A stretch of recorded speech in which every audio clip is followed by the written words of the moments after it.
All right, I think we're all set here. There we go. There we go. Okay. Hey, OD Xavier, good to see you. No, you did not tell me you got a job. Congrats, Xavier. I hope it was a good job. At the very least, a good starting job for you. All right, let us see. What can I do here?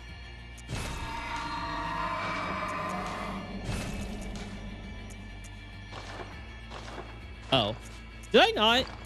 I thought I went online. Let me try again. Oh, did I put this? Is this too high? This might be too high. 1 second, chat. No, it's okay. It's okay. Okay. Let me just put this down then on my end.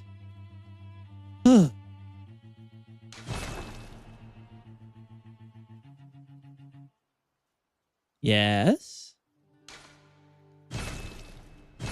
That's weird.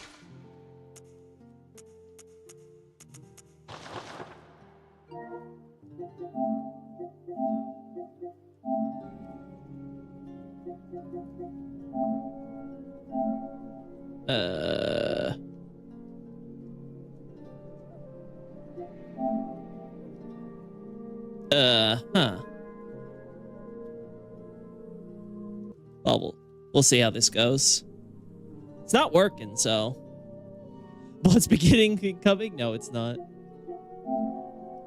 How is my internet failing? Does car wash good tips? That's good. I'll be honest. I don't think a car wash is that bad of a like, you know, a basic job to take, you know? I don't know, but I'm kind of biased toward water and stuff, so. Yeah, hey. Disappearing to a dream. Oh.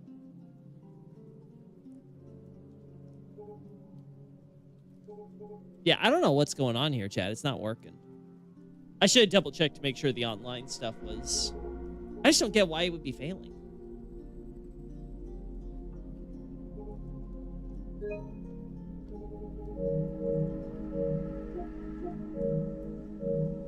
I'm going to try restarting. Let's try that.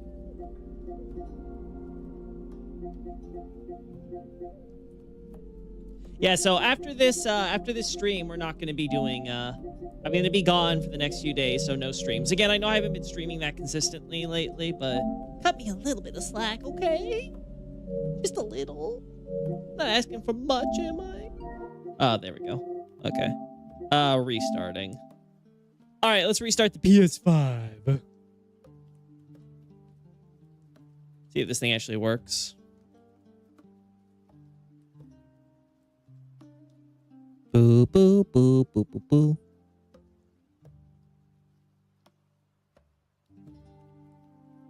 Oh, yeah.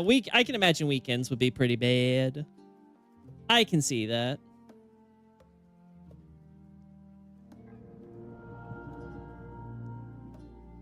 All right, let's see.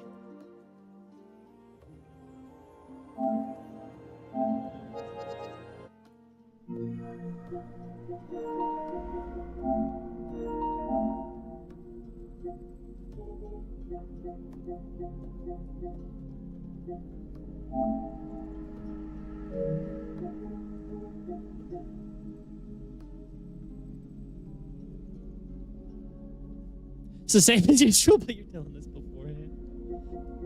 Yeah, it's, you can disappear for a week if you want. I can't do that. I had a prior engagement. In fact, the irony was the biggest problem was figuring out what I was going to do with Rusty, but well, that's a self-correcting problem. So that's no longer an issue. So now it's just a matter of I'm going to go do it. Probably, you know, detox for a bit, and then we'll be back better than ever, I'm sure.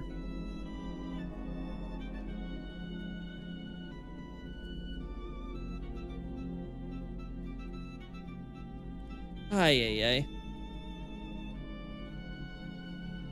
Yeah, it's failing, chat. I don't know why.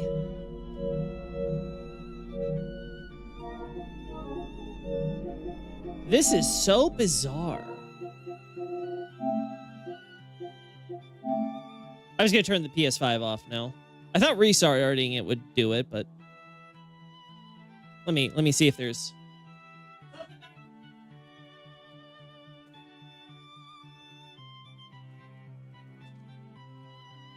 No, it's just the PlayStation 5 being PlayStation 5. Could you do this like after I stream? Like, why you gotta be like this now?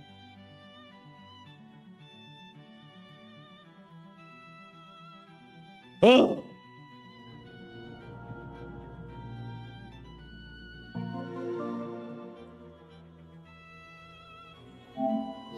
All right. Oh, whoops.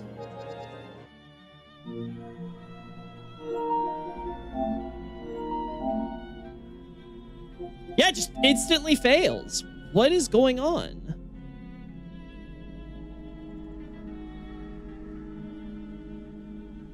It's on alive both the PS5 and BB's netcode.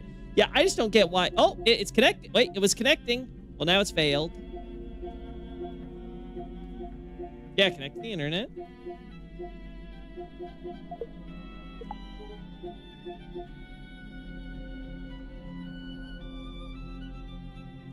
I'm at that stage where I'm like, hey, did you unplug it and plug it back in? It connected, but it failed to do... What? It connected, but it failed to get to... Oh, now it failed. This is so... How do you obtain the IP address, but you fail at the connecting part? A DNS error has occurred.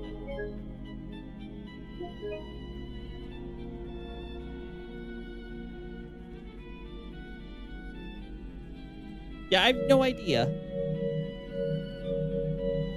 No, but I can listen to the soundtrack while I'm taking my trip, Xavier. May as well. What else am I going to be doing? Let's unplug to plug. Maybe. Which is so weird, because I was on HSR just a while ago to do my daily, so...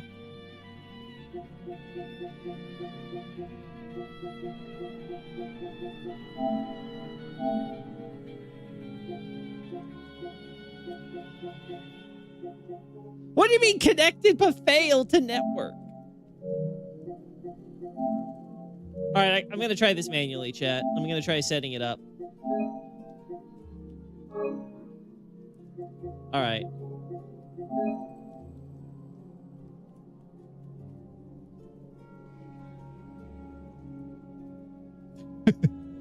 It's driving me mad.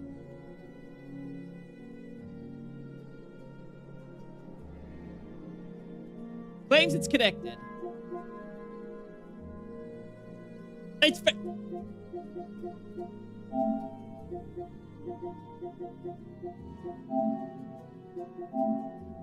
all right.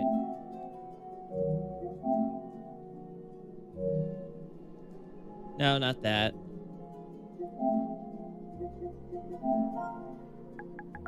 I'm gonna try this.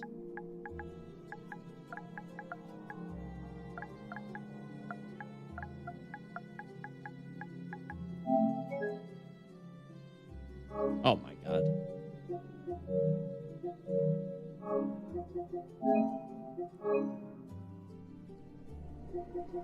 All right. God, I'm so tempted to get another cord that I'll just like wire through the house to get into the to get to the router, because there's a few rooms I gotta go through. Took me a while to set everything up. Oh well, whatever. Whatever. All right. I guess the online Bloodborne plan is going on hold. No online Bloodborne. Actually, somewhat difficult for me to describe genre-wise besides nostalgic, even if you've experienced it before. It's very relaxing. Okay. I believe you. Yeah, I don't know, chat. I tried.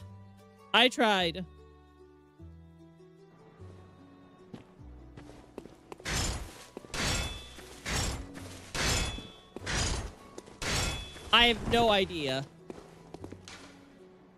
Just absolutely boggling my mind right now.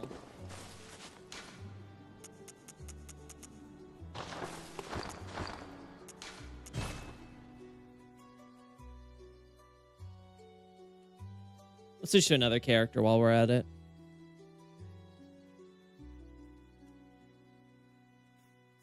I love technical difficulties before I go.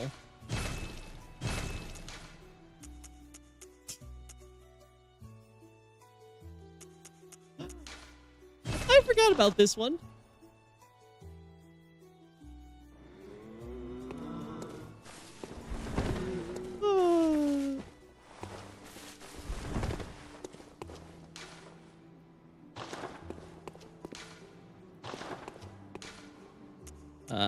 Okay, cool.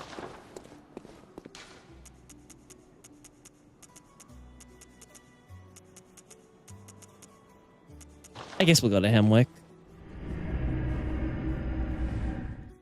Hey, Bachi. You just missed all the technical difficulties. Ay, ay, ay. I guess we're just gonna enjoy the atmosphere, chat.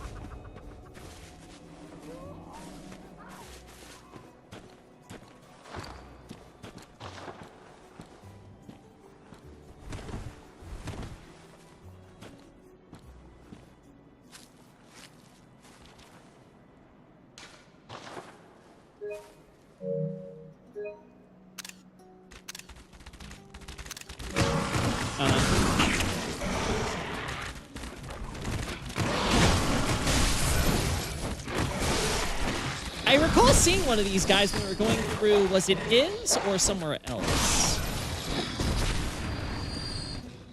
I do recall seeing them.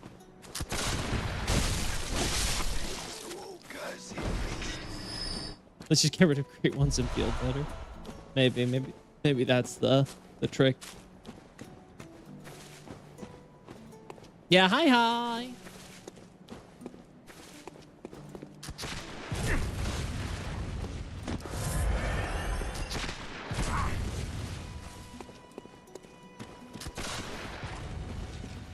All right.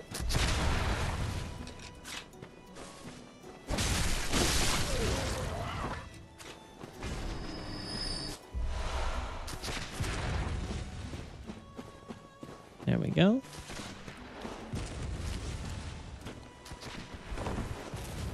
Oh, I can't go that way.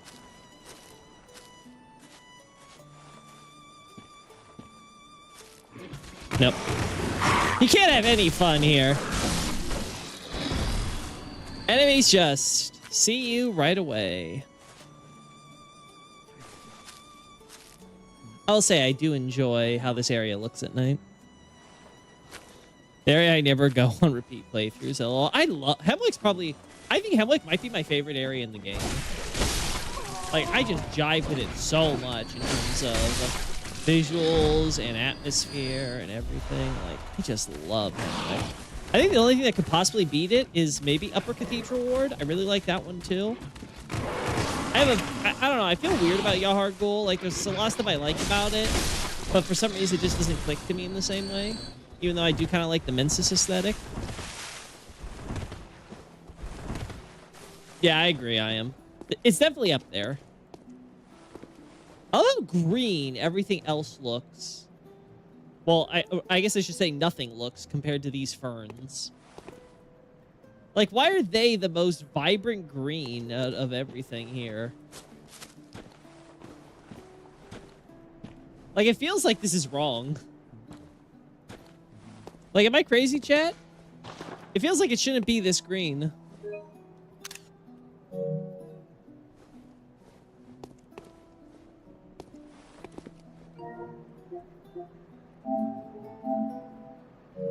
It's just very strange to me. You have this beautiful blue moonlight. To be fair, these leaves are also looking mighty green and yellow.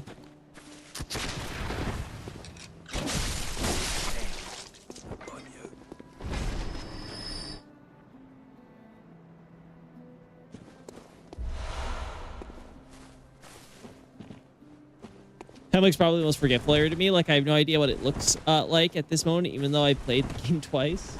That is strange, because I find the look of Hemwick to be just so iconic, you know? I feel like it's more iconic than Yharnam for me.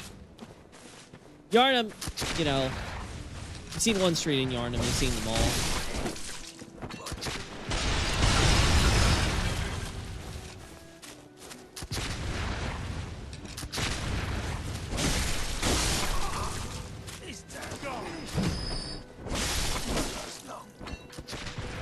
There we go.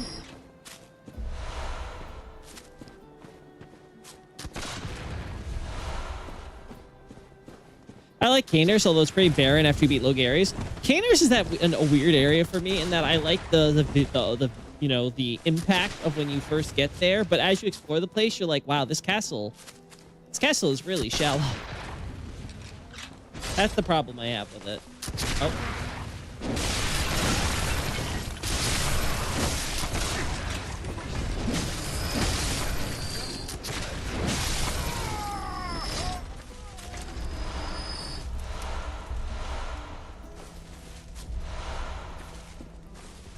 Those Castlevania area in any FromSoft. Yeah, I can believe it. Bow barrel axe. Oh.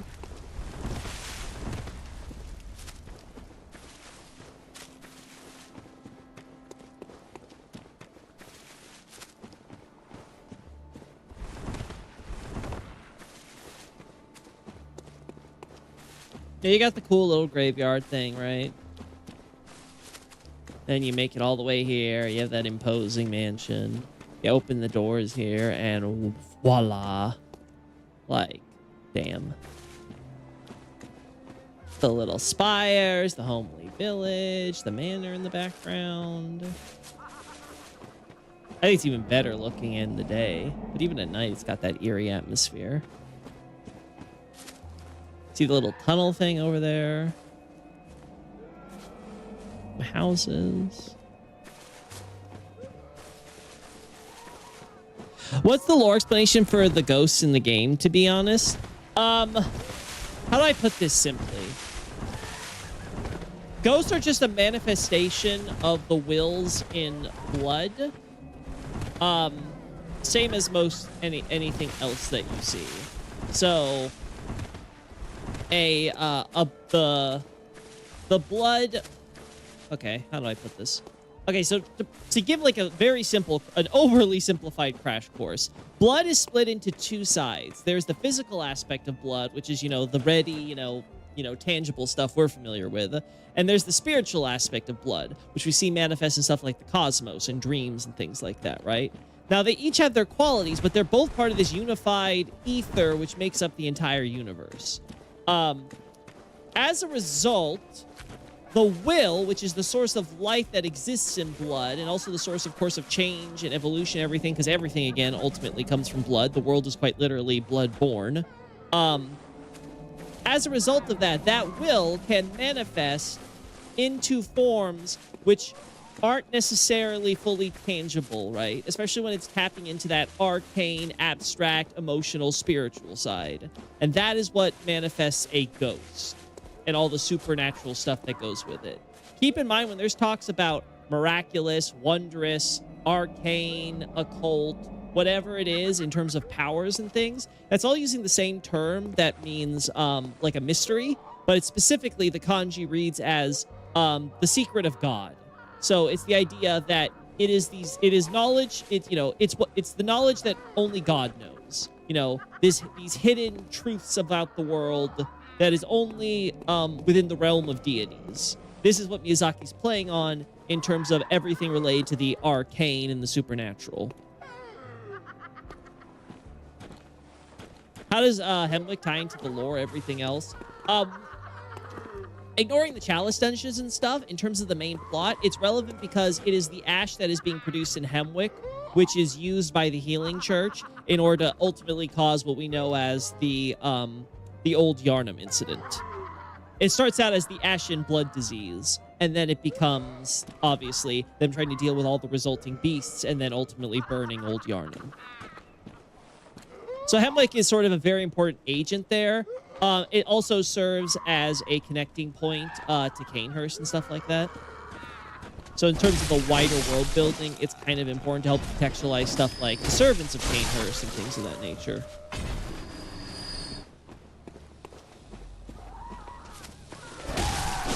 There we go.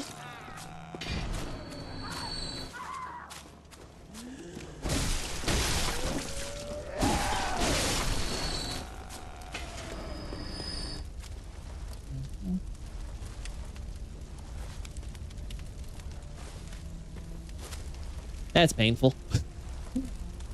Especially.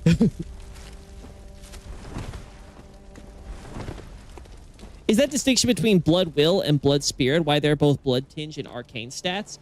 Blood Tinge has to do with quality. So Blood Tinge is purely talking about the quality of blood. So that's more so having to do with the physical aspect, for sure.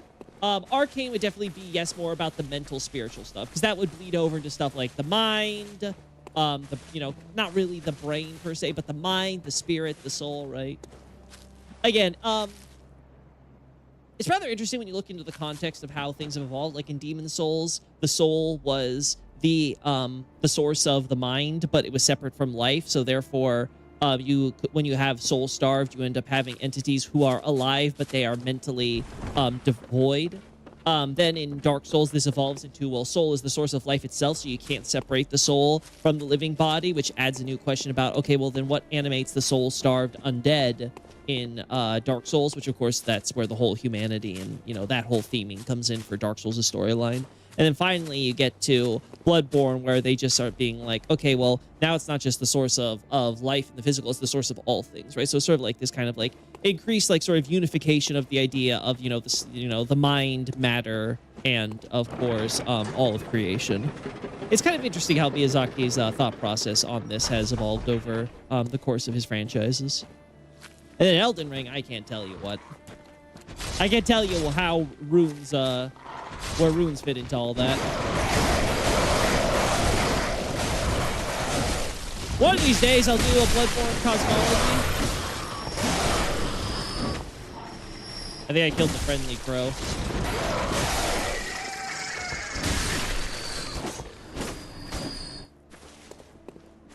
Neat explanation, thank you. No problem. Yeah, again, I will never not be sad that Bloodborne's beginning, or Blood's beginning, I should say, was never published. Gosh. Maybe after this year, that'll be next year's, like, resolution. It's like, I gotta get Blood's beginning done. I need to, just suck it up and rewrite it all. Come on. Come on. Ah, damn, too early. Meanie. Woo. Damn. Damn. I got thrown off.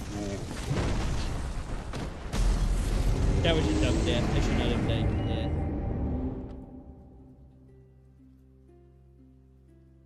Yeah.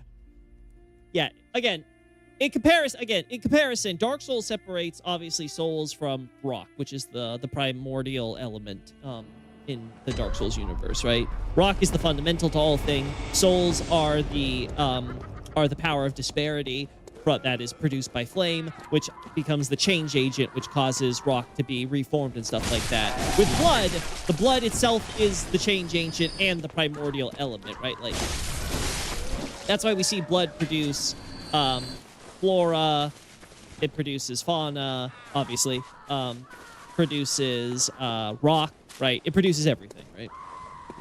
So, like, fundamentally, when you really get down to it, everything in here is fundamentally made of blood, right? Which is why, how do I put it? No. I'm thinking, woman!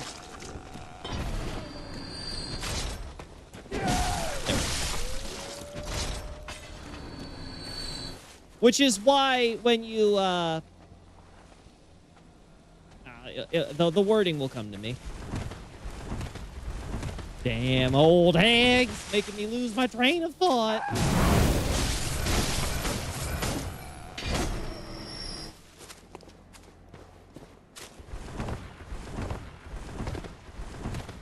There we go. Okay, so the thing is that because of the change with Bloodborne and stuff like that, it allows you to be able to be like, okay, you can be able to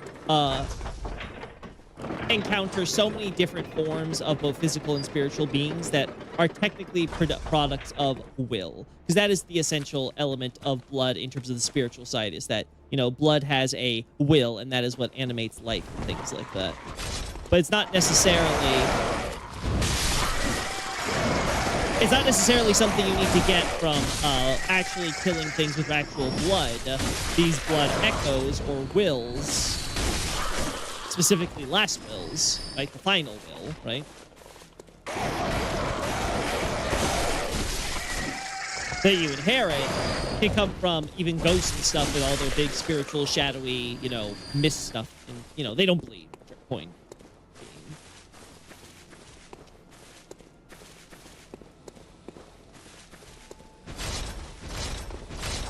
Oh my. Ah!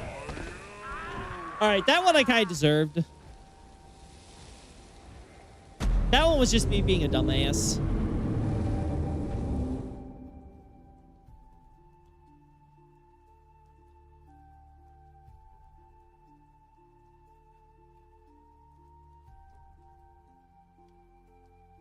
Come on. God, I'm so spoiled by Demon's Souls remake loading times. Truly, it's a miracle.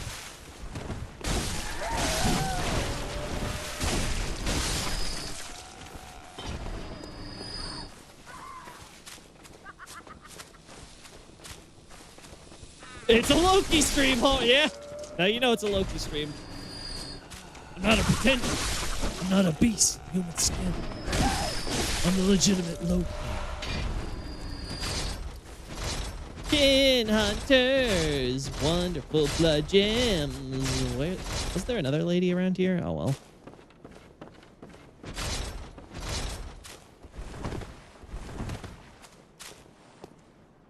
Yay!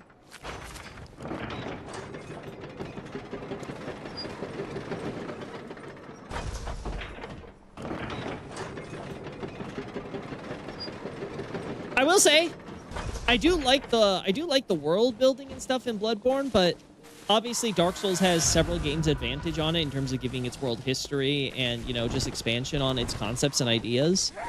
Again, I would love to see a Bloodborne sequel, which would properly follow up on stuff. I think Miyazaki could do a real good job with it. It's also probably one of the easier ones to do because you just need to get some random schmuck who ends up in this shit in like a mystery, so... Doesn't have to. Isn't that hard to do. You don't have to come up with some stupid, how are we linking the fire this time bullshit. Only good thing about the remake. I wouldn't say it's the only.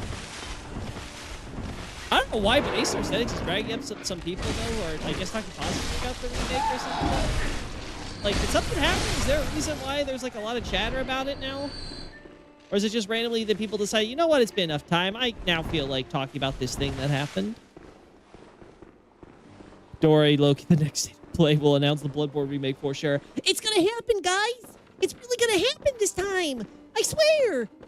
My uncle Grandpa's third cousin from Nintendo told me so!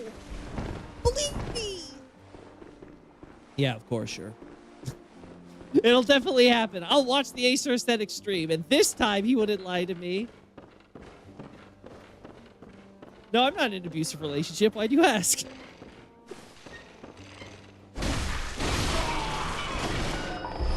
I love beating up the disabled.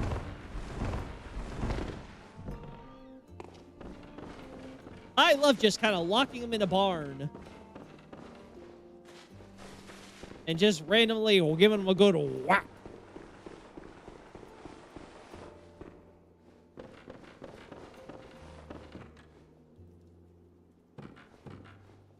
Yeah, nothing really. Nothing too much to say.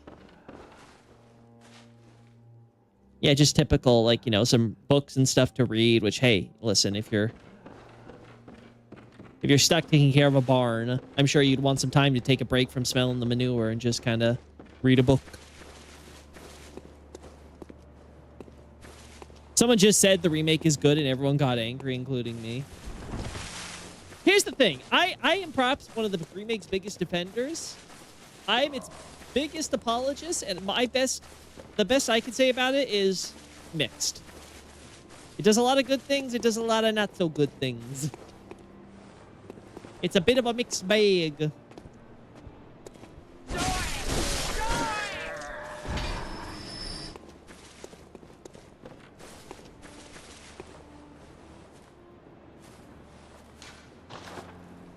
Gosh.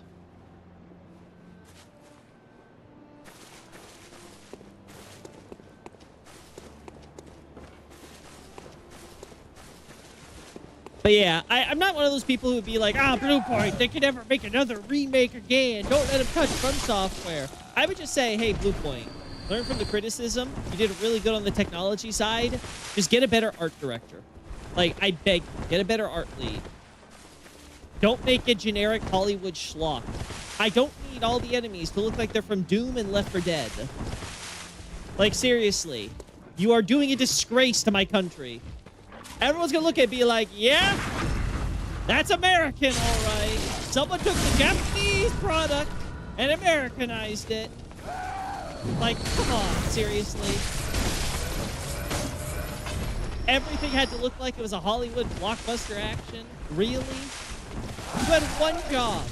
Just take a game, improve the graphics and technology, fix bugs and stuff, add maybe some cool little bonus content. It wasn't much. That's a sick shot. I do enjoy parrying in this game, I will say. I just shot her into disintegration. I didn't realize that was a mode. Nope. I am not scum. Thank you very much. My name is... Hold on a sec. Mine is, Bloodborne PC win. It's very important. I come from the Far East. Hello, sir. Oh, that was embarrassing. Oh. Oh. Okay.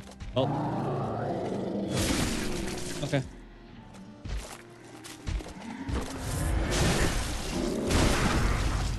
There we go. How dare you Americanize my Japanese game? Listen, I already live in America. I don't need more of it. Give me some of that exotic weeaboo shit.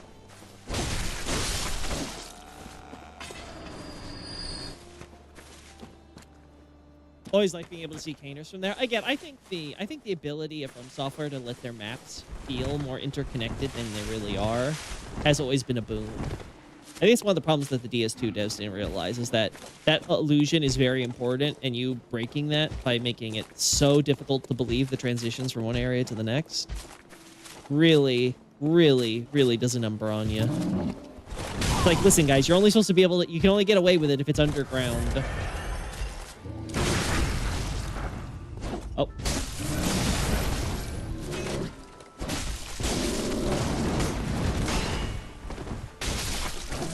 You could have died cool, but no. You had to get taken out like a bitch. Yeah, there's just nothing really to add to what I've already taken so many shots of all the stuff in Bloodborne.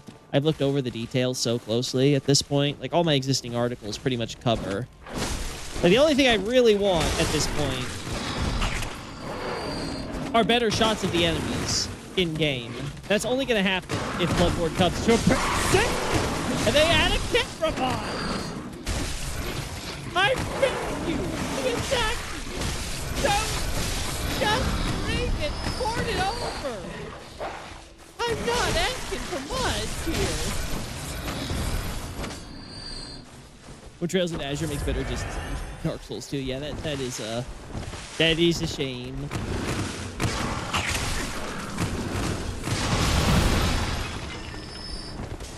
Woman, where are you pulling those out of? You know what? Don't tell me. I don't want to know. I don't know where you stick your stupid flammable bottles up.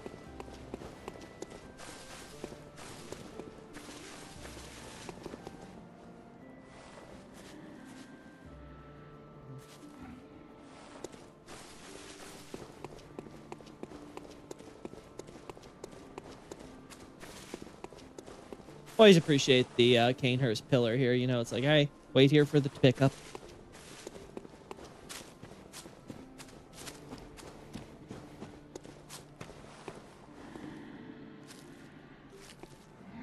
It's hard to tell when these bodies are male or female, but this one looks pretty female with the dress, but I don't know, maybe I'm wrong. Again, free cam would be nice here.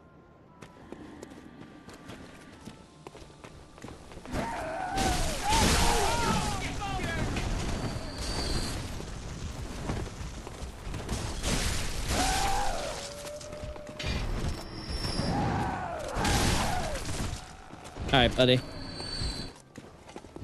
Oh. All right, too early. Okay. Thank you.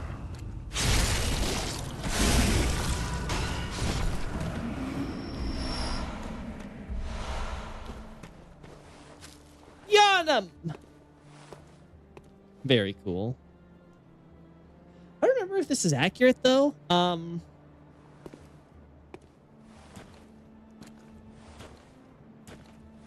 Actually, yeah, I think it is, because we have to go that direction. Yeah, so it would be past Cathedral.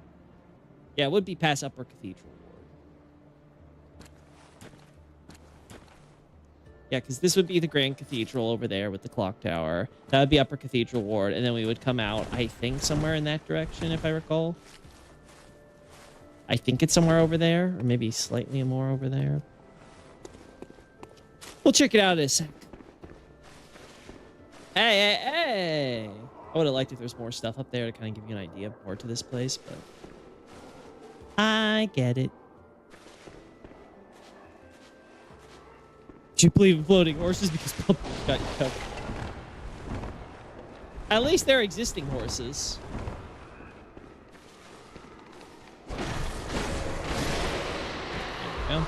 Yeah, see, like, something like the Wandering Nightmare is a good example of this, right? Like, this would be one of the examples of the will in blood forming something, you know, that's kind of like, it's not necessarily spiritual, right? It's obviously got a physical shape and stuff like that, but this would be like, you know, negative emotions and things like that, you know, a nightmare, you know, nightmarish feelings, a nightmarish will, and it creates this type of entity, which produces, you know, different rocks and stuff. Based on the quality of the blood. What's the lore of the Dark Beast? Why do they have lightning? Not all of them do, I recall. But anyway, the point is that, generally speaking, Dark Beasts are just basically more powerful beasts. So all beasts are kind of like undead in Dark Souls, in that you have an entity which, as far as we can tell, when you become a beast, you stop aging. You don't really need food and drink. You're able to basically, like, if I locked a beast in a house or something for 100 years, the beast will be still just as fine as before, because it's being fueled by the corrupted wills of the blood of the beast blood, I should say. That is what's keeping the beast going. It being a bloodthirsty beast and stuff like that is more so kind of a side effect. It's not that it necessarily needs the blood so much as it has a craving and desire for the blood, right? So it's very much similar to hollows and undead in general, right? Again, this is also why we can have some beasts who, much like with undead and hollows, some beasts have more sanity and rationality than others. You don't necessarily lose all your sanity becoming a beast. We see this, of course, with, like, say, the beast priest and stuff like that. So it's not something that is, like, totally, like, you are a lost cause, though, much like with, again, undead and hollows, there's a very good chance that you're probably gonna end up that way, right? And again, it's not one-to-one between the two, right? I'm not trying to say that exactly, but it's good to kind of think within that sort of, you know, that mindset of how beasts function. So then a dark beast is essentially just a more powerful beast who has become more immortal. So it's even harder to kill a dark beast compared to a normal beast. So it's already hard to kill a beast. Usually you're using Quicksilver, right? Or like really, you know, specialized weapons and tools to really carve through that beast's flesh and bone to get it. But the Dark Beast is now even stronger. And as we can see with something like Parl, the will that keeps that beast going can be so strong that even after the beast's body has been killed, quote unquote, and decays until it reaches a skeleton, or rather skeletal, it can still be alive, essentially, right? That's not necessarily the end for it. So all of that put together, I think really gives you the sense of, you know, a Dark Beast is just that much more powerful. And it's that much harder to kill, and as a result, they're considered uniquely, like, immortal / undead. But fundamentally, it's not, you know, it's just a more advanced form of beasthood. The lightning is a byproduct of, how do I put this? You know how your body essentially runs to some extent on electricity. Your biological, your synapses, your nervous system, the energy between cells and things like that. There's like little electric signals and currents that go between all these things and are involved in life. Like these little tiny electric sparks and signals, right? Beasthood and blood just, it magnifies that power, right? And causes that to become the electrical current stuff.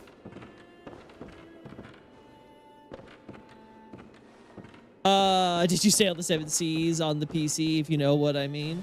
If you mean in terms of, you know, playing any of these games or whatever, you know?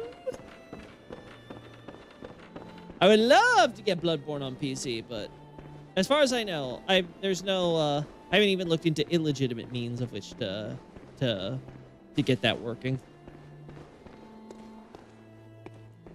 Unfortunately, I've never been able to, I don't have anything like rigged like Lance, so I can't even use like a special, you know, hacked PS5 or anything for that type of stuff.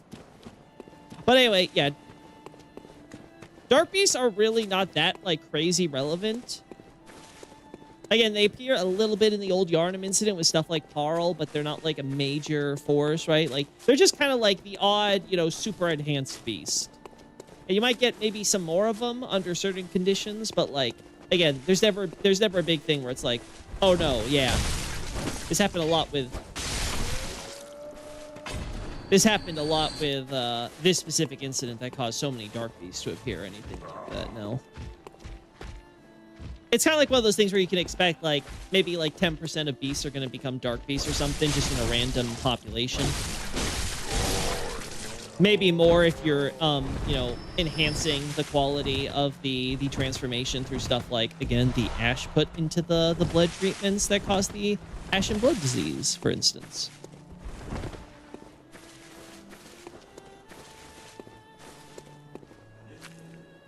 Sure, I guess. I have to say, I'm like, did they turn off the valve stuff? It's like, no, it's happening over there still. I can look inside that pipe and see the wall. Oh.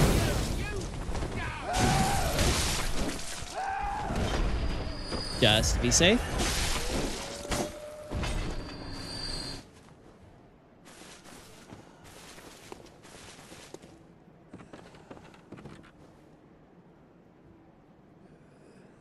It's hard to see inside this one.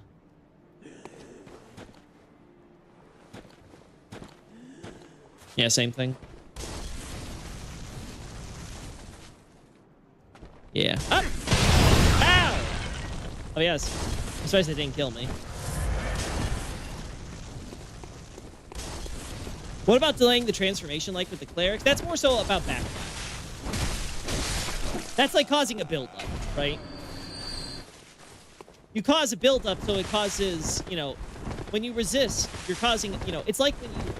Yeah, this is the best way to put it. It's like when you clog up a river, right? There's going to be a lot of backflow. It's going to build up, and then eventually the dam is going to break because the water builds up so much, it'll eventually overflow, and it'll be this giant torrent now when it breaks, right? What's the actual lore reason for clerics becoming the biggest species? Purely the resistance. The idea, again, the idea is supposed to be, Miyazaki's even talked about this in interviews, that the idea is that there is just this attempt to kind of like delay the transformation, to hold on for so long, will cause that corruption of the blood to simply build up. So that way, when the dam inevitably does burst, it will just cause a more horrifying transformation to occur instead, right? It's just some percentage of people can. Yeah, no. That has nothing to do with, oh, there is like, you know, something special that happens with clerics specifically. It is purely just a matter of them, their will to resist ironically causes the will in blood to become that much more resilient in itself. And eventually, when when your will falters, or whatever other factor comes in that causes the beast blood to overtake you, you will simply go through all that all that corruption will just explode all at once and cause a more horrifying transformation. Which is why we get stuff. Oh, I didn't realize they left one of you alive. Which is how we get stuff like Vicar Amelia, Blood-Starved Beast. All these, like, basically most of the beast bosses in the main game are meant to convey to you... There we go. They're meant to convey to you how these were all clerics. This is something that's talked about in magazines before the release of the game, more so than in the game, in this case. But the idea is supposed to be that all these, like, horrible boss beasts you fight are supposed to convey how, oh, these are clerics. So, like, they start out by introducing you to Father Gascoigne, so you get the idea, like, look at the terrible beast Gascoigne became as a cleric. Well, he was, like, you know, resisting the transformation to some extent. And you can argue he wasn't even resisting that much compared to others, right? Then you get Vicar Amelia. You got the Blood-Starved Beast, which is, you know, one of the more, you know, obscure ones, right? Because it's easy to not make the connection even though you fight the beast in a church. Yeah, I think that more or less covers what we want to look at here. Oh, that's right, I died, so you guys are back to life. That's right.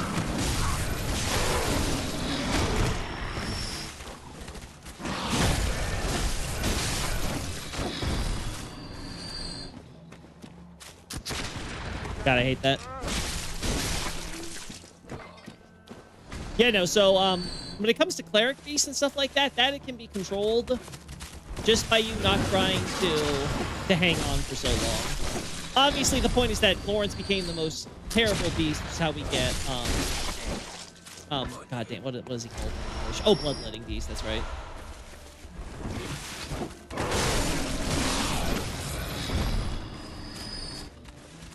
My wills!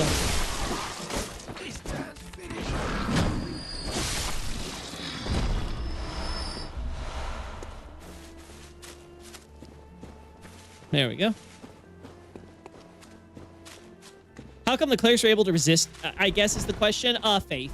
That's generally the idea. Conviction. Yeah, the point being made is how clerics, genuine ones who of course have legitimate faith in the teachings of the church, and even those that just simply have very strong convictions. The willpower to hold on, right? Generally, you know, the conviction in something beyond yourself, right? That's generally the idea, the power of faith. But of course, in like, you know, sort of a horror-inspired setting like Bloodborne, of course, that comes to the conclusion that it will just lead to a worse outcome.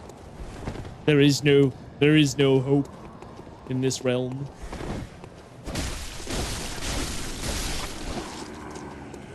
No lynchings for you. Oh, I forgot how easy it is to do these guys.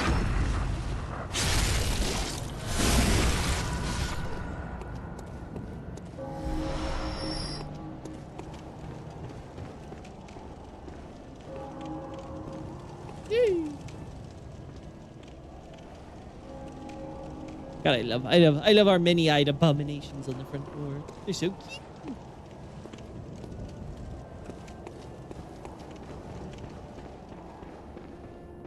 There we go.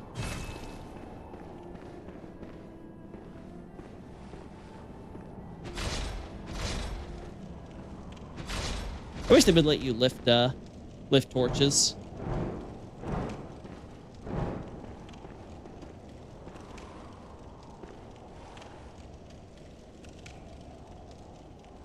Yeah, I can't tell what script that's probably taken from. It's probably some stock image, knowing FromSoft.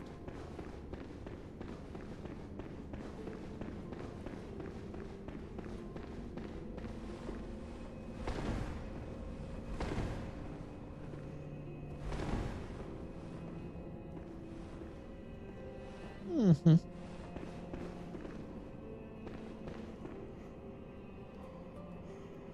How you doing, Lawrence?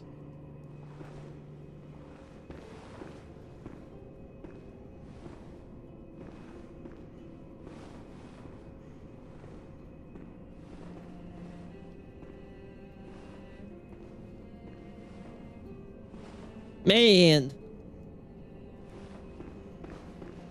They must, like, take your blood drop by drop so they can save you, huh, buddy? I mean, to be fair, it's really good quality.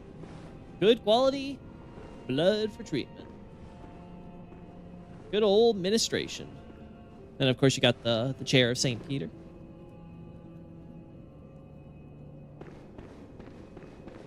I don't think these make sense, right? Because I don't think there's... I might be wrong, but I don't think there's actually, like, possibility for windows to be visible from here. Up there, sure, but... did not get that item yet. Also, I find it very hilarious because they don't have the elevator stuff here. Like, none of this makes sense.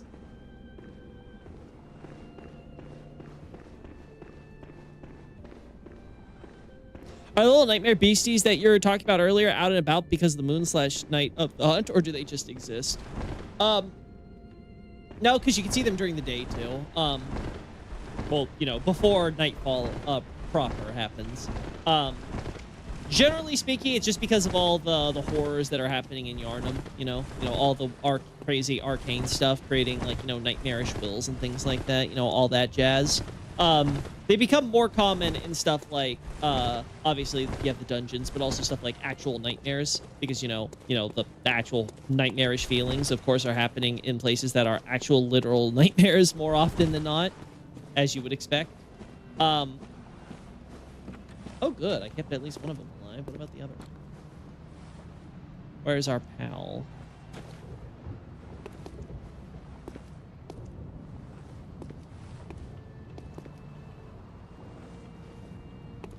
Yeah, they just hang out. They're just hanging out normally. Yeah, no reason to think they're, like, crossing dimensions or anything like that. I guess I killed the other one, which makes sense, because the other one is a bitch.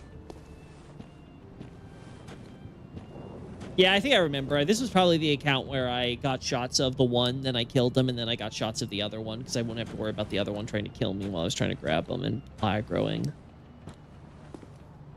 Yeah, so, again... I've basically done everything I can when it comes to Bloodborne. There's just nothing I think I can get more shots of outside of Chalice Dungeons.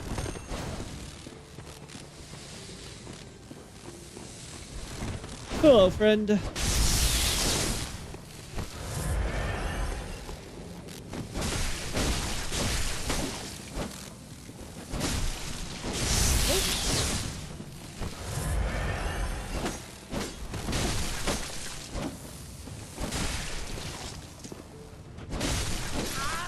There we go. Bye-bye. Why does Nightmare Lawrence DLC boss look like a cleric beast, but the Chalice Dungeon boss kind of meant to be him looks way different?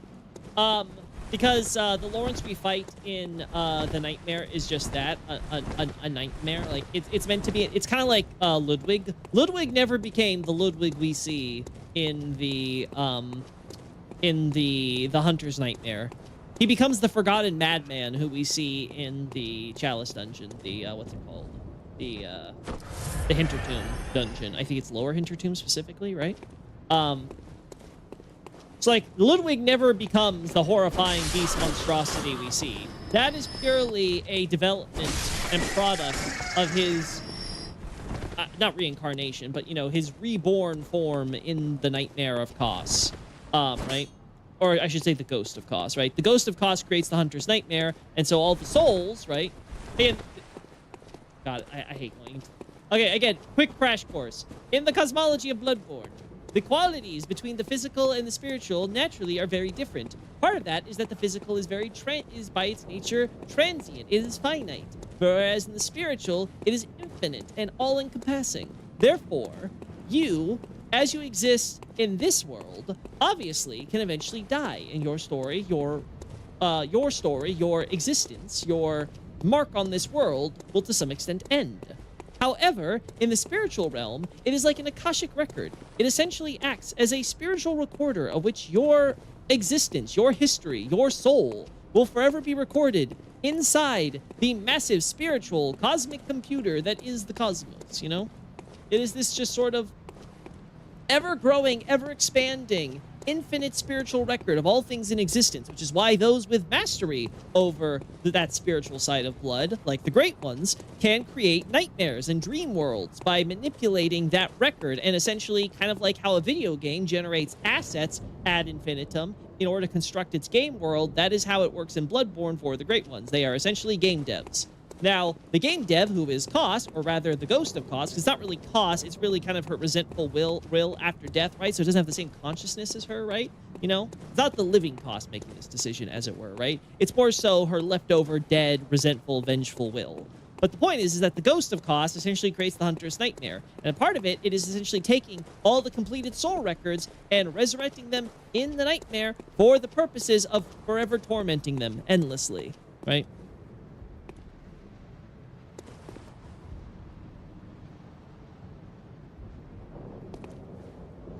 Yeah, that's the point, is that the depictions are purely meant for the sake of punishment, so it's not something you should be taking literally. Lawrence appears as a cleric beast on fire because he is, you know, he is the definitive first cleric beast. He is representative of essentially the new kind of beast that he ends up bringing to this world because of all of his madness, and he ends up having this sort of karmic, you know, eternal, you know, cleansing by fire that will, of course, you know, that is meant to, you know, purge and punish all the beasts and all that stuff, right? So the point with Lawrence is to kind of like advance that as kind of like karmic retribution. It is not meant to be something that is accurate to reality. Same with Ludwig, same with Maria, same with, same with all of them.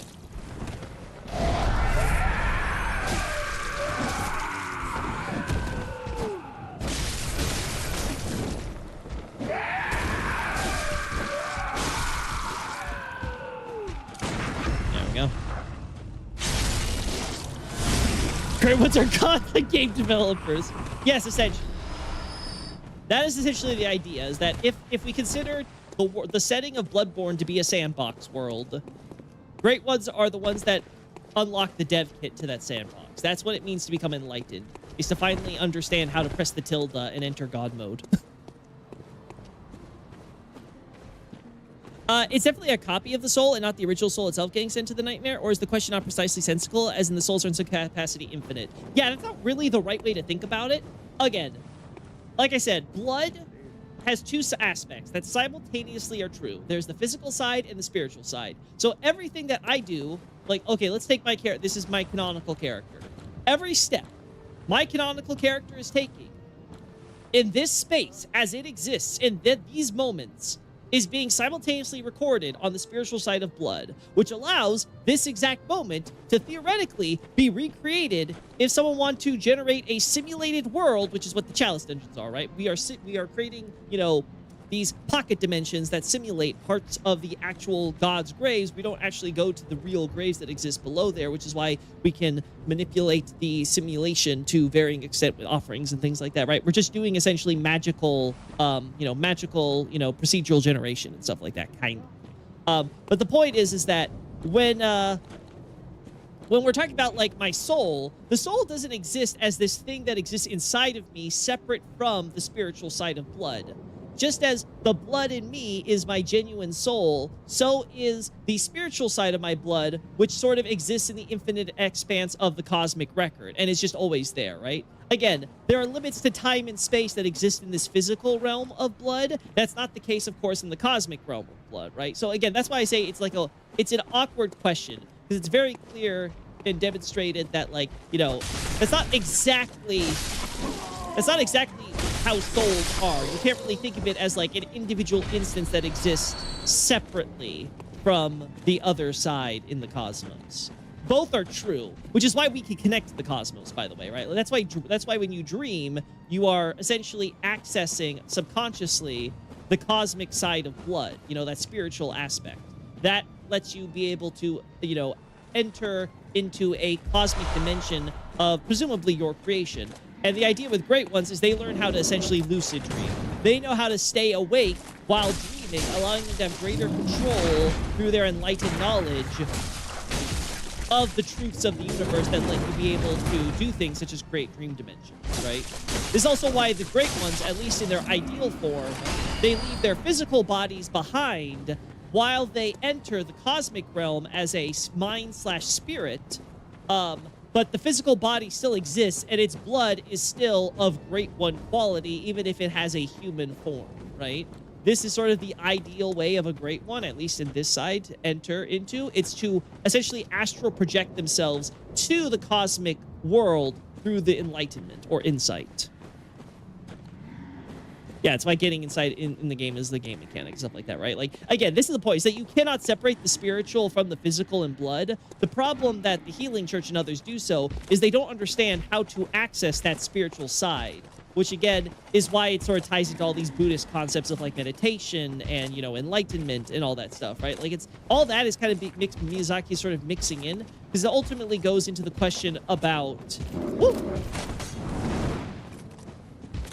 about kind of what is enlightenment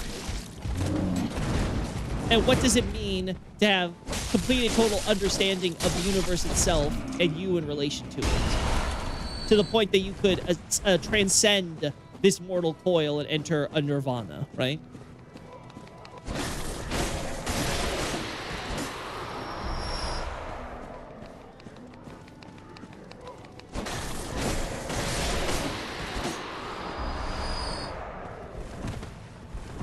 Yeah, if people have played Somnia Files, Nirvana Initiative, this is actually very good. The game actually touches on a very similar concepts to Bloodborne.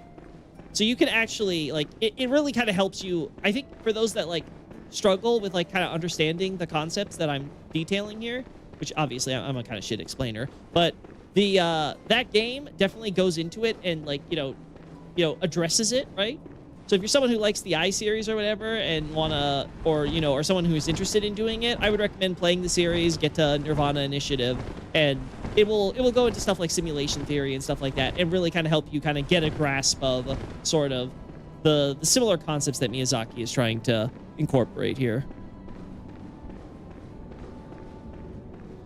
I love my teleporting dish. These things, not the dish itself, but like the little, like, you know, waxy root things here, right? With the bodies that are burning, I learned they are actually, they can be in some of the Chalice dungeons. Would have been cool to actually see that, maybe, but again, apparently we're not getting network connection today. I don't know why. I'm streaming. I don't know why my PS5 can't find the network, but whatever. Oh, wait, I'm sorry. You can find the network, you just can't connect to it. How do you find the network, find the IP address, but not connect? I don't get it. So in the Discord mentioned that the jars in Ray Lucaria have a unique texture, which I didn't know. Do they? Like, how unique are we talking? Like, subtly unique or, like, completely different? Because I don't recall them being that different from the standard ones. Yeah.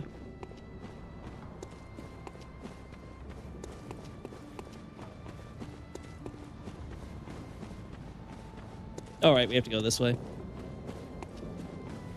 Guys, look, it's the tree to the old workshop.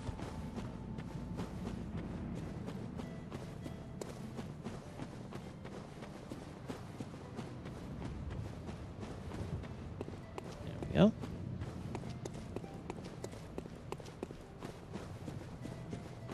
Yeah, like I said, I think Bloodborne, if it ever got a sequel, it could benefit so much because it has so many cool and interesting concepts, and it could probably build on that with some more history. Like, there's so much you can do with it. I still think...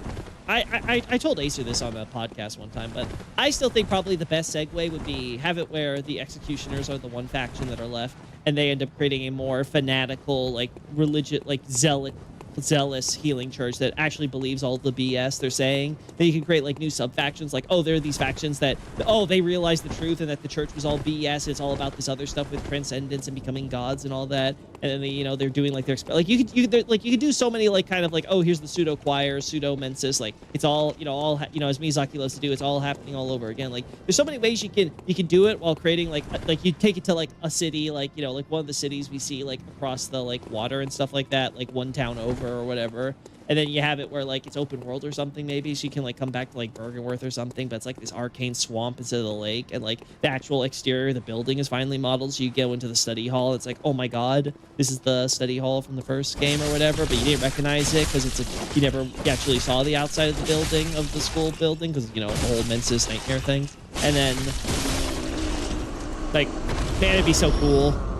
Like there's just so many cool things you could definitely do. They have a bluish purplish stain around them. That's the most obvious I can recall. I'd have to compare and contrast to see if there's anything more. Yeah, we could definitely do an Elden Ring stream where we take a comparison, take some screenshots there. There's not that many jars though in Raya Lucaria. Oh, maybe Lucaria Manor has more of them. Maybe. Is it just Raya Lucaria, or does Lucaria Manor also have them? Let's beat the PS5 to commit some... Yeah, my PS5 could use some Nirvana right now. Guys, I need to meditate in order to make sure that I can enter a higher plane of existence, just so that way, with my enlightened being, I might be able to finally access the network code.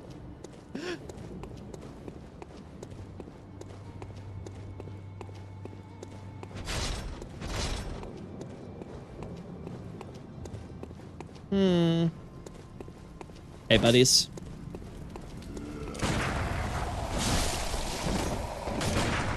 Do it.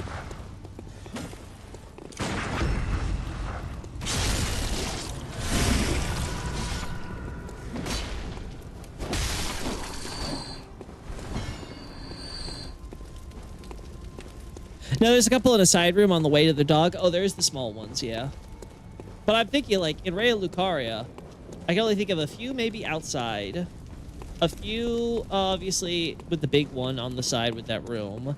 But Lucaria Manor is the only one I can think of that also has them. Maybe some catacombs, too.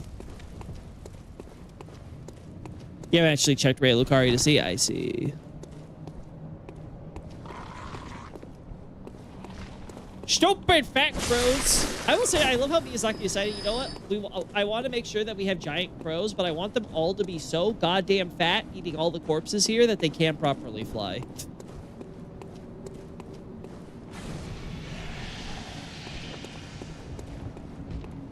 I'm sure if they have pictures of it missing data, but if it's already an Elden Ring, like, you don't know about it. Oh. Well. Am I getting kidnapped? I don't think I'm getting kidnapped.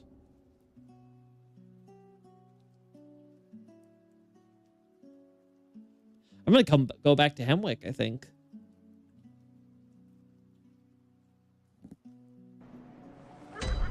Yep. And we survived a while. Took a while for them to kill me. Bros, ravens are better. Well, in Japanese, karasu is... You can translate it as well. It really doesn't matter. It's mostly just the localizer's decision. No, we're not doing this. Oh, right. I keep thinking... Because of how the tombstone looks, I keep thinking, like, this is the one with the church stuff. No, it's still over here.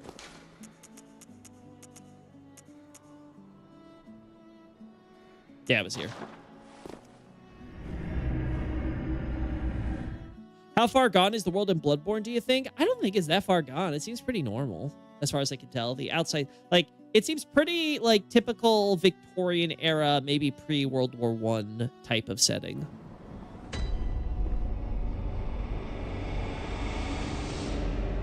Like, after the game, would things settle down and be relatively normal human life, be able to return, or is it too messed up for that to happen again? In terms of Yharnam itself, I don't think... Again, I'm not going to say, like, it's impossible for anyone to reconstitute a town in the space that Yharnam is at. Far from it. Though you'd probably want to cull all the beasts first. That'd probably be the first concern. But, like, I don't think Yharnam's ever going to come back. I think that town would be dead and buried. But as far as like the world at large, like the world at large is fine. Like this is the incidents that are happening here are pretty contained. Like they don't have any larger implications for the universe at large.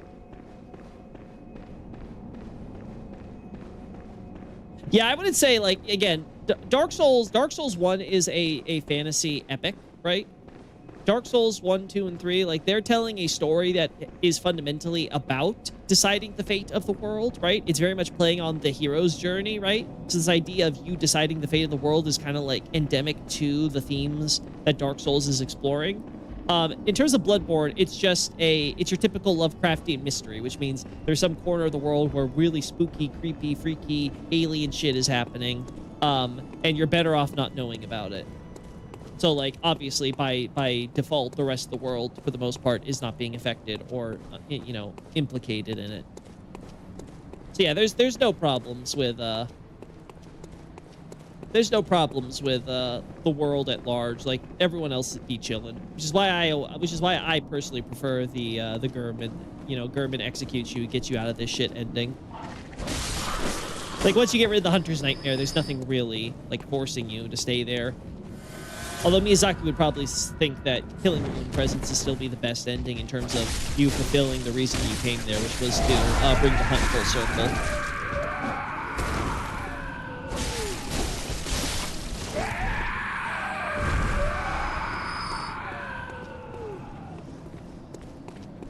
Yeah, same thing with like Silent Hill. Yeah, exactly. I am.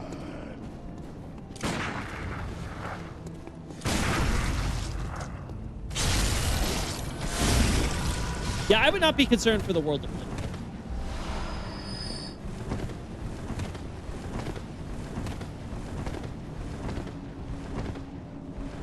Like, the worst thing we know about Bloodborne is it seems like wars and stuff are happening, which, oh, God forbid, a world with humans that are engaged in war.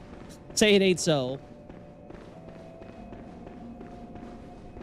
So like I said, outside of the potential that Bloodborne may be soon entering a world war type of scenario, if it's anywhere following near actual, you know, Victorian era history, I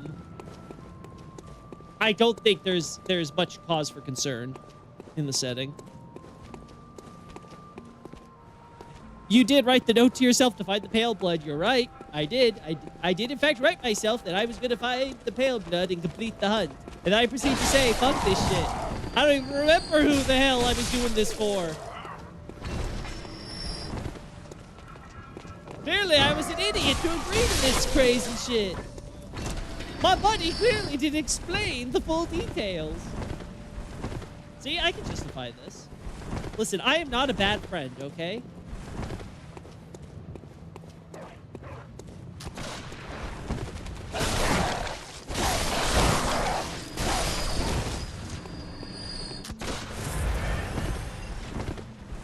Yeah, the horror is very much creepy.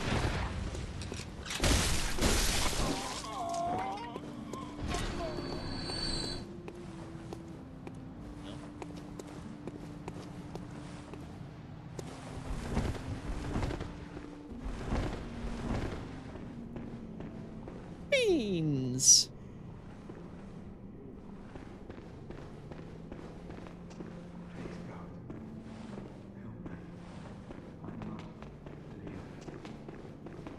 Oh, have I? Yeah, I've already opened it. Okay. I'll just be like, wait a second. Have I somehow knocked on the old Yharnam? Have I somehow skipped the old Yharnam? Hello, Garius.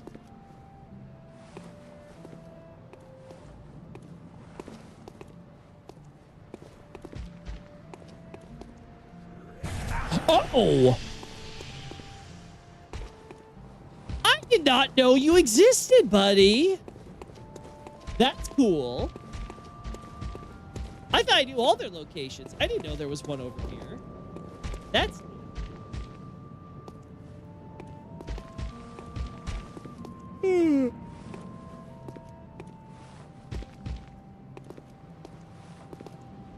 Past Loki is an asshole. Past Loki is the goat. No, I'm pretty sure he's an asshole.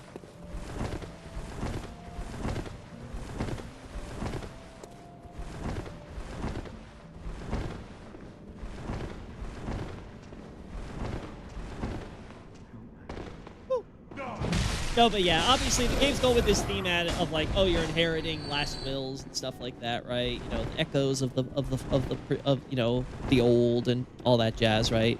But whoever, I don't know who your buddy in crime was that died, that you decided that it was worth, you know, carrying out his last wish or whatever, going this far. But clearly he didn't explain enough of the details. I don't care if he was like probably like bleeding out his guts at the time. He could have at least mentioned, hey, you're in for a bunch of gothic horror monstrosities and maybe a little bit of aliens.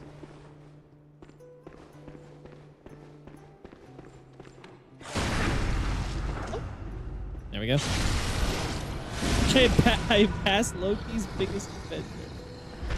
Stop it, I am. Why? Why would you try to defend that asshole? I don't understand. Yeah, see, Miyazaki is smart. He's like, okay, I know we're not actually going that down below to justify this, but we're going to have them be distracted by trying to fight this random beast down here before they make it all the way down. So they'll completely forget about all the distance they're not actually going.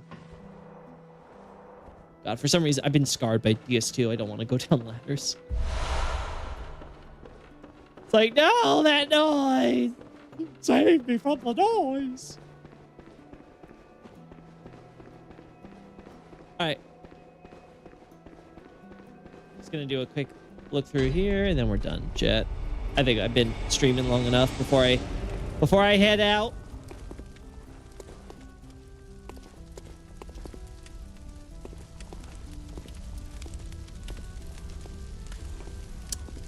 Miyazaki, are we gonna have to talk?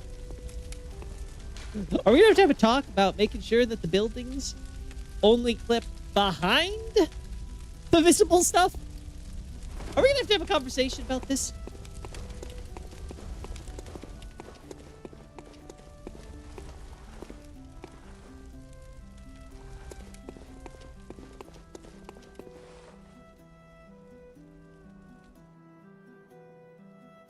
Mm-hmm.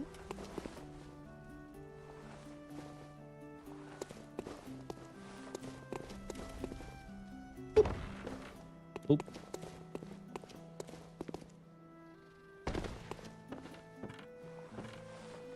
There we go. You already looted it. There we go. The pots at the manor look normal, so it's purely at Raya Lucaria.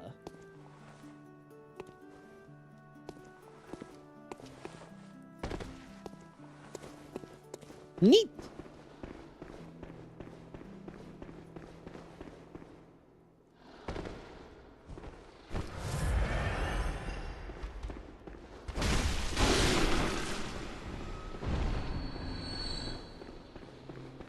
Let's talk about Old Yharnam. We don't want to embarrass the environment designers.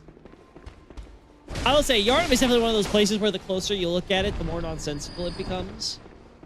You know, like freaking like fences that block the front doors and stuff like that. Obviously, house like, well, I mean, this is true for like any From Software City, but like, you know, the house is definitely not being big enough to actually house anybody. Again, it works for the. It works for the sake of trying to like, you know, get the image across, right? But they definitely don't want you looking as closely as some people would like you to believe.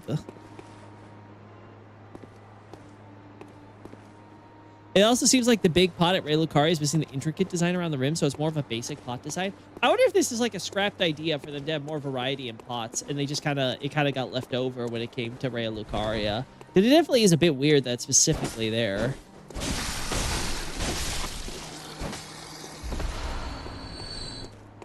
Because they at least do like a simple redesign for the pots in the DLC, right? But those are also not that common either. You don't really see them too often. It's all a dream. Yeah. Don't worry, chat. I will be dreaming. It'll be a beautiful dream. It'll be a happy dream. It'll be a lonely dream. But we'll get over it.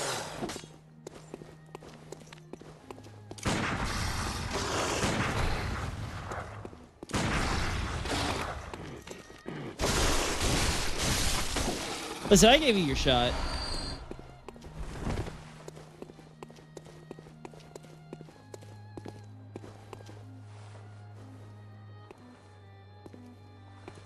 It's like, goodness me, Lawrence, how many more statues did you want? I'll be honest, that statue up there does not look as good as some of the others where they're placed.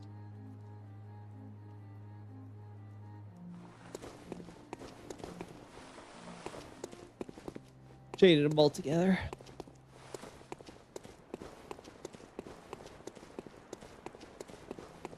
I would say Bloodborne is definitely the game that, like, its environmental storytelling is at the same time both more detailed than past games and also more abstract, where it's like, okay, you definitely feel they felt the budget on limiting resources. So they end up being like, oh, we'll just represent this, symbolize this by having a bunch of statues of this thing everywhere. It's definitely one of those games where it's like, you have to think definitely, in some cases, a little more abstractly in some cases.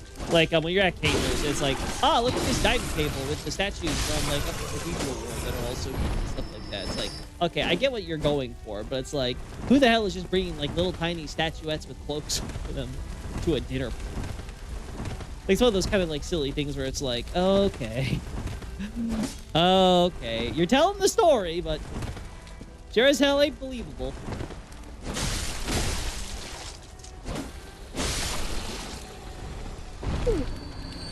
Well, that guy was not active. He'll be dreaming about getting Bloodborne 2, I know. Maybe I will. Would it be fun if the idea is primeval current research is a living pot combination of flesh instead of big meatballs? I mean, it could be. We do see the meat being used as part of the sorcery ball stuff. So you could definitely make the case for that.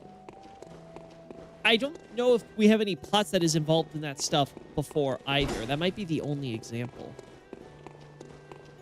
So yeah, it's totally possible at least.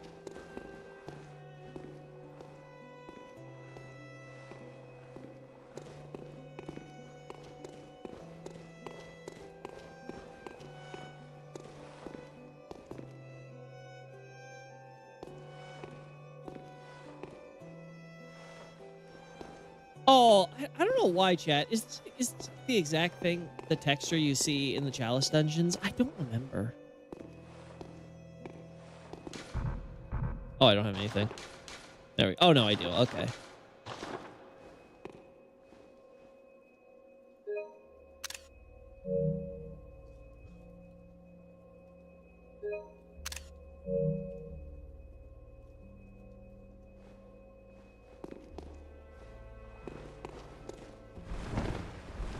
I don't know how much resources went into Chalice Dungeons. Probably would have been better if it was its own focused standalone like Night Rain. I think Chalice Dungeons are better being in Bloodborne than alternatively. Like, I wouldn't say that there's something where I feel like the game is you know, it detracts from the game having them.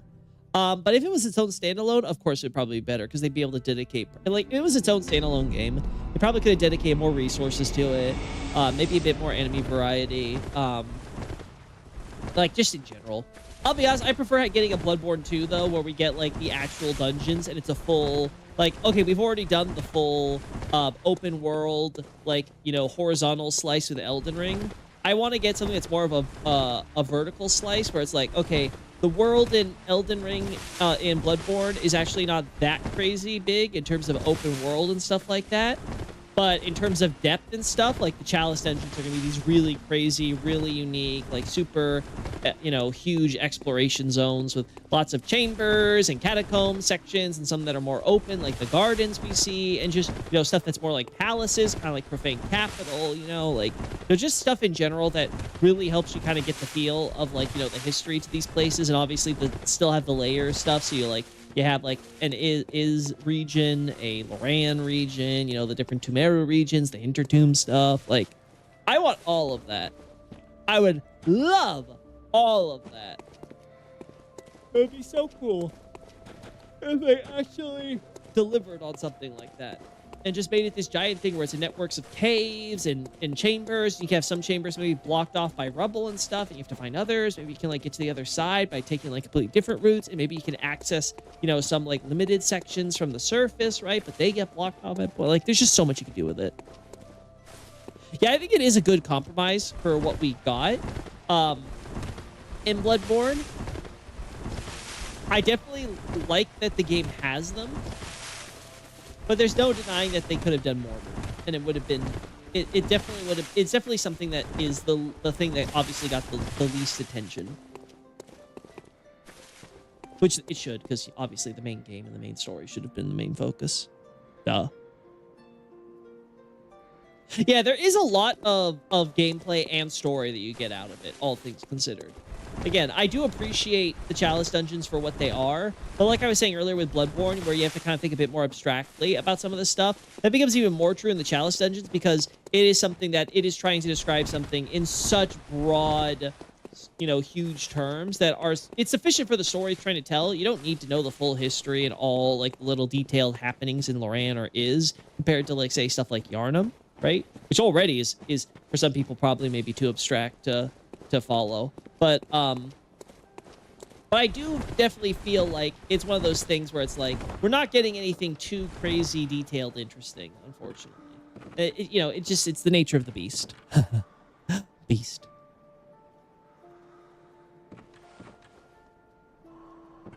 All right, chat. I've done what I can. Unfortunately, we did not get network connection, so we couldn't do some Chalice dungeon runs. I'm very disappointed in that. But you know what? It is what it is. It was probably going to be another boring Is run that would not going to have anything unique at all. No, sir. It definitely wasn't going to be one of the ones that had the essential screenshots I would have wanted to include in the analysis. Not at all. But anyway, I am glad that I was able to kind of like, you know, chill with you guys, answer some questions, and have fun. Again, I will be gone. I'll be gone starting tomorrow, so no streams for the entire weekend. Yeah, we'll see. We'll see. Hopefully everything will be okay, but I'm hoping it'll be a fun time. I might check in on the Discord every now and then, but I might generally just, like, you know, kind of like, you know, avoid any social stuff. Maybe stay on the Twitters or something. Not using the new name. I don't know. Well, we'll see. I might be too busy to pay attention to that stuff. So again, apologies if I'm just kind of like radio silent the whole time. I'm going to take this as a, you know, a much needed break after everything. Hopefully, when I come back, we'll be better as ever. We'll be able to prepare for the Halloween stream while also being able to focus on getting my, my lawn door stuff, you know, wrapped up. Because I am hitting a few snags now, and this might do me some good to kind of like take a step back and come back to it with a fresh mind. Yeah, see you guys. Be safe. Again, hug your pets, love them dearly. Same with your other